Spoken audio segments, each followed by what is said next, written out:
দেখো বন্ধুরা, কি বলবো, সত্যি কাশি জ্বর লেগেছে, একদম গলা বসে গেছে। কালকে লক্ষ্মী পুজো, কী করবো জানি না। ট্যাবলেট খাবো রাত্রে, আগের দিনও খেয়েছি, একদম কাশি। তো এই দেখো নাড়ুর প্রস্তুতি শুরু করে দিয়েছি। সাদা তিল নিয়ে এসছে, এটা বেছে নিয়েছি ভালো করে। এটা দিয়ে নাড়ু বানাবো। এই যে গুড় নিয়ে এসছি, গুড়টা দিয়ে বানাচ্ছি নাড়ু। তোমরা কে কে ভালো খাও গুড়ের নাড়ু? চিনি নাড়ু হয়, তিল দিয়ে চিনি নাড়ু হয় না, আমরা গুড় দিয়েই করি সাধারণত।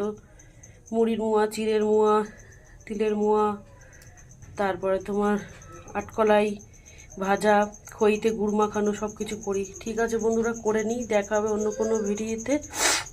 ফাইনাল লুক তোমাদের সাথে শেয়ার করবো। এক হাতে ভিডিও করছি, শরীর একদম ভালো লাগছে না, দাঁড়াতে পারছে না, পা কাঁপছে আমার। ঠিক আছে, এই তো বেচে কুটে এই করবো এখন রাত্রিবেলা বসে বসে।